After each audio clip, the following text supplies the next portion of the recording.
Macca, I can tell by the smile on your face that we've got some good news to talk about. You've committed to Notts County until 2027 by signing a new contract. Talk us through the thought process there.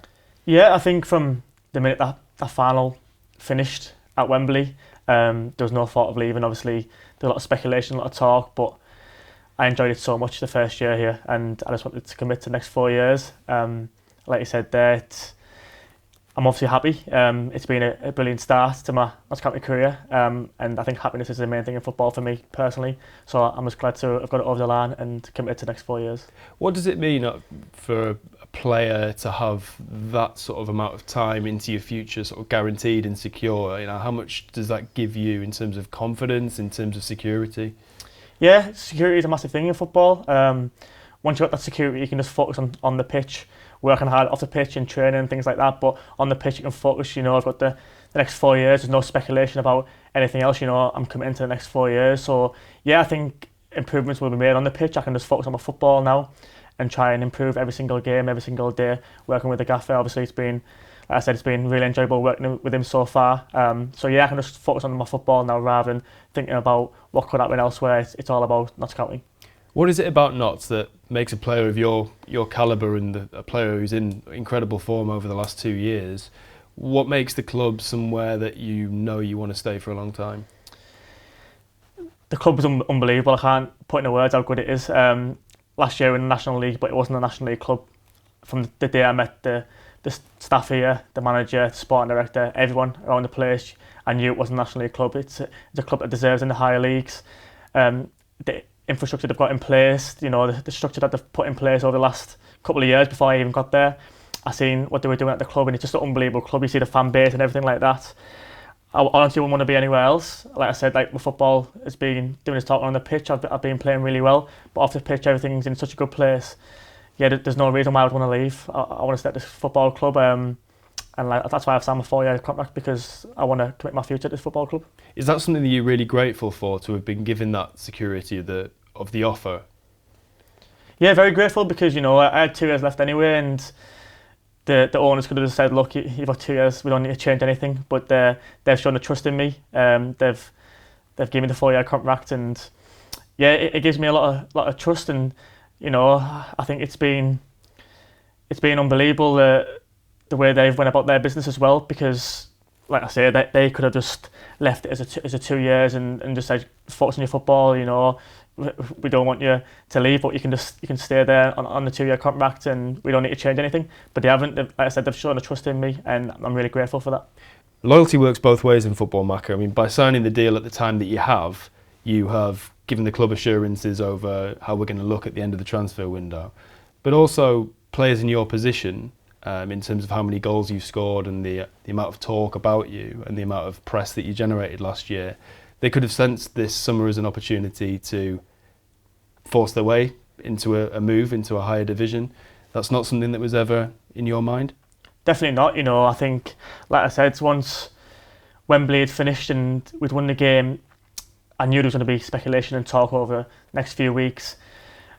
But you know, the few days after Wembley, I sort of had to take a step back, because I thought I don't want to leave this football club. But then I take a step back. Like I said, I knew there was going to be speculation and talk, so I thought maybe don't think too emotional about it. You know, off the back of a Wembley win, emotions were high.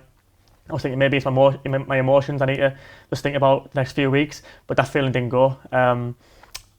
Yeah, it stayed all the way through the summer. Like I said, I never wanted to leave. And yeah, like you said, a player scored 42 goals is probably going to attract interest, but that didn't matter to me. I knew where I was happy, and like I said, happiness is my main thing in football. I want to enjoy my football.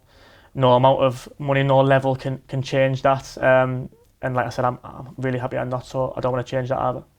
One thing that's potentially gone a little bit under the radar with you this season is this is your first ever season in the EFL, and I just wonder how, coming into that season, how valuable it was for you to be somewhere where you were loved, but also you knew you thrived within the system. Yeah, to many people, going into the EFL is not a big deal. A lot of lads have played in the EFL, so it was just another season for them. Where me, it's obviously my first season in the Football League.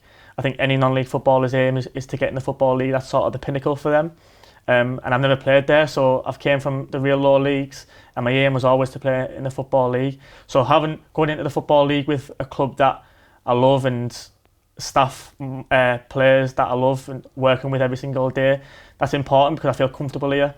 So it's helped me a lot. Like obviously the first game didn't go too well, but in terms of looking into the season, I was really looking forward to it because I was going in with a group of players that I enjoy working with and a club that I'm really comfortable at. At Sutton, I was watching you before the game because I knew what a big occasion it was for you to be back in the EFL. So I was watching you. You were standing out on the pitch with Kedwin Scott and David McGoldrick, and I think any League Two club certainly would feel very, very lucky to have that. Those sort of striker options, especially when you consider the other options we have attacking wise. How much do you value the quality that you have around you? I mean, obviously you've scored a lot of goals in a nutshell already, but the competition for places, but the support around you as well is incredible. Yeah, like you mentioned there, David McGoldrick, his career speaks for himself, and when you're seeing him every single day in training, when you're playing with him, when you're stood before a game and you're with him, you sort of can't believe it really. It was only a few years ago I was watching him playing in the Premier League, and now I'm playing week in, week out with him. Kedwin Scott, he's another player who's playing in the Football League as well, so you can count on him as a close friend for experience. And then you look around the dressing room, you've got John Bostock, his career speaks for itself, Lord, I can go on and on, Jim O'Brien. And yeah, like I say, it makes you feel so confident and comfortable going into games because, these players have been at this level and even higher. I haven't been at this level, so I need that experience around me, so it helped me a lot, yeah. The fans turned up in the numbers at Sutton. We'll talk a little bit about the performance in a minute, but your relationship with the fans obviously is fantastic. They're going to be delighted by this news. How pleased are you to give them the assurance that you're sticking around as well? Because many of them will have been worried that they were going to lose you this summer. Yeah, I get asked a lot of questions, social media, and when I bump into the fans, they staying, and I've always said, yeah, I think some of them didn't believe me, but I was like, yeah, I'm staying. The fans are unbelievable. On Saturday, after the game, getting beat 5-1, I expected walking over the fans as I was clapping them. I expected, not in a bad way, not anything against the Notts fans. I thought there'd be a few boos because rightly so, we were nowhere near, and to get beat 5-1, they've paid their hard-earned money to come and support us and travel to support us. So I thought there might be a few boos, and there was none at all. The full stand was singing, all clapping, singing our names, and yeah, it was unbelievable the support we had after the game. Even through the game, we were 4-0 down, and you could still hear them singing my name. And I went off in the 75th minute, I think, and I walked behind the goal, round the side, and they were clapping and singing my name, and it just makes you feel really good because these fans, like I said, have paid their hard-earned money. They have every right to shout some abuse at you or boo you or whatever, but they didn't do that, and I'm so thankful for that. But that's the beauty of Notts County coming into this season, isn't it? I mean, obviously we would never take the fans for granted, and the gaffer made it very clear that level of performance was unacceptable, as did Kyle Cameron after the game. But you're part of a squad who are adored by the fans, and you guys gave so much to everybody connected with Notts County last season. So that, I guess, is part of what makes Notts such an attractive prospect to play for you. Yeah, I think as a group of players and the staff and the squad, we've created that because of what we've achieved over the past couple of years, especially last year. Obviously, the way we played the football, the points we got, the goals we scored, the defensive record we had. Like I say, the style of play, the fans loved it. You could hear the fans singing our names every single week and turn up in the numbers. So we've created that sort of connectivity with the fans. And you've seen that on Saturday, like any other year. If the team's been having a bad few years or whatever, you might hear a few boos or whatever, but there was none on Saturday. The fans sang all the way through the game, clapped, sang our name at the end of the game, and it was unbelievable to see. Obviously, we'll be hoping for a much improved performance in our next league game, which is obviously Grimsby at the weekend. Can you just give me your own sort of perspective on what went wrong at Sutton, and just sort of, without revealing too much, just give us an insight into what you guys have been doing into trying to actually recover from what was obviously a really disappointing day for everyone.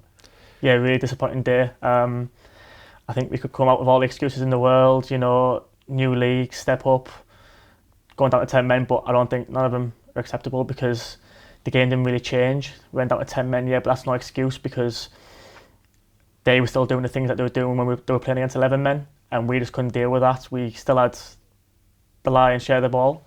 We still had more possession than them. We still creating chances, but we just couldn't deal with their physicality, and I think that's something we've looked at. We've watched thoroughly this morning and went through, and the gaffer's put things in place to try and improve on that. So yeah, I could sit here and say excuses, but ultimately we were nowhere near good enough. It could come down to a number of things, nerves, obviously the first game and back in the Football League. Obviously the start wasn't great, conceding so early on, but we know what we were up against. We knew that the gaffer told us exactly how they were going to play, and they did that. We weren't shocked by how they went about the game. It was just, I think the early goal took the stuffing out of us a little bit, and we just couldn't recover from that. Then obviously going out to 10 men, obviously it doesn't make things easier, but like I say, it's no real excuse. We've got to be better all over the pitch.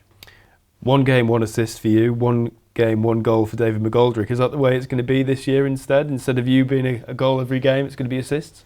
No, I hope not. I hope it's more goals than assists. I actually speak about this morning. I don't get the same satisfaction from assists as goals, obviously, as being a striker. I think any striker would say the same thing there. But as long as I'm helping the team, like I say, the goal the other day, when you see David McGoldrick just running in on goal, you've got to pass it to him because you know his quality, you know he's going to finish it. So yeah, there might be a few more assists this year, but I'd like to think I got more goals than assists.